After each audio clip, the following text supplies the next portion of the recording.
My name is Grant Spickelmeyer, and I'm the Executive Director of the International Wolf Center. I've been in this position since January of 2020. And there we have a pack with 5 wolves in it. And we have a museum exhibit and programs, and it's open to the public. So there are 2 species of wolves in the United States, gray wolves and red wolves. Now there are many different types of gray wolves, so a lot of times people think there are more species than that. So for instance, we have 2 male wolves that are the Arctic subspecies of gray wolf, and they're white. So even though they're gray wolf species, they're white, Axel and Grayson. And then we have 3 other wolves that are of the northwestern subspecies, which is the same type of gray wolf that you'd find in like Yellowstone National Park and out in the Mountain West. Those are very endangered. Actually, both gray wolves and red wolves are listed on the endangered species list, but red wolves are much more critically endangered than gray wolves are. And with a lot of endangered species, the answer ultimately becomes people, right? But it's different reasons for different animals. For wolves, one of the major reasons that they have been threatened in the past and have become close to extinction is having to do with the fact that they really don't like living around people. They need wild habitat with lots of deer or elk or moose, the animals that they eat. And they don't like being around noisy, smelly, loud people. And so as we build our kind of civilization, our roads and our houses, they get pushed further and further back. And then there is some outright hostility towards wolves. There are people who fear wolves. There's a lot of mythology around wolves. Little Red Riding Hood, 3 Little Pigs. Wolves have been cast as the bad guy. People talk about wolves and the myths about wolves. I actually feel like it's about as bad now as it's been in my 30 years of teaching about wildlife. There are just myths and misinformation about wolves that gets promoted, especially on social media.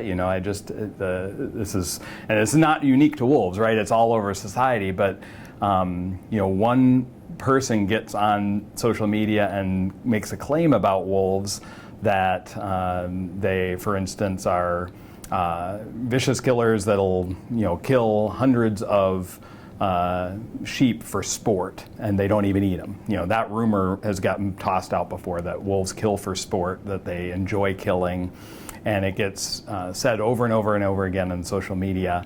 I think one of the things that I would say can be done besides just avoiding wolves is, I think we need more truth tellers on social media who, when they see that stuff, challenge it and point people back to accurate information. Wolves, wild wolves, just have this natural fear of people, and if we put wild rescue wolves in our facility, they just hang out in the back and no one would ever see them, and that wouldn't be much of a display. But unfortunately, a lot of people think wolves make good pets, and they'll bring a wolf pup into their house, they'll raise it.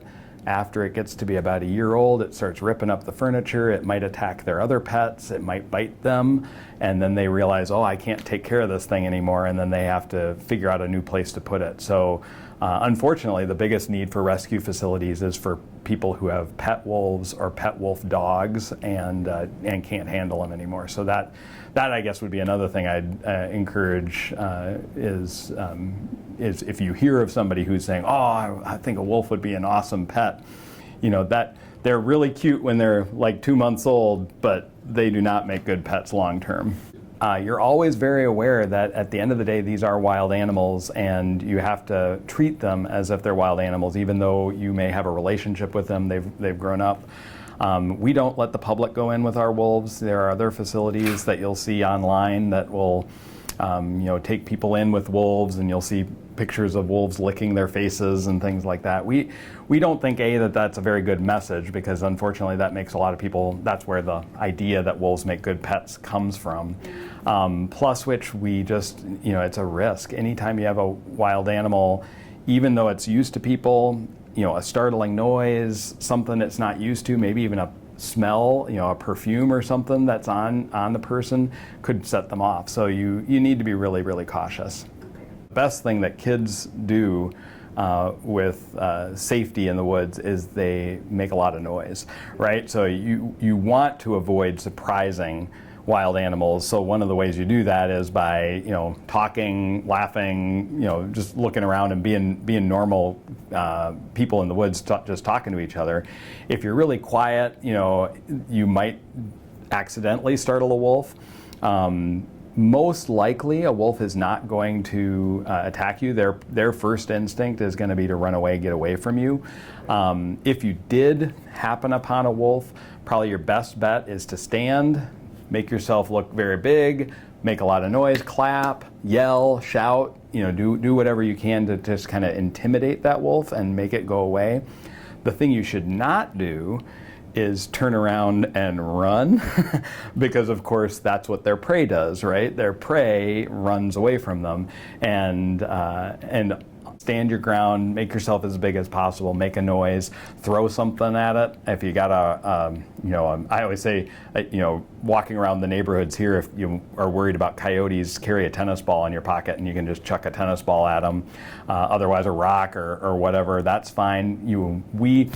It feels kind of strange that the International Wolf Center is telling you to chuck a rock at a wolf, but I would much rather have you throw a rock at a wolf and injure it a little bit than have it think that it's okay to get close to people, because inevitably a wolf or a coyote that loses its fear of people ends up getting hit by a car, ends up getting shot. So, the best thing I can do to protect wolves is tell people, be scary around wolves, because we want wolves to go back in the woods and live their lives back there and not be close to people.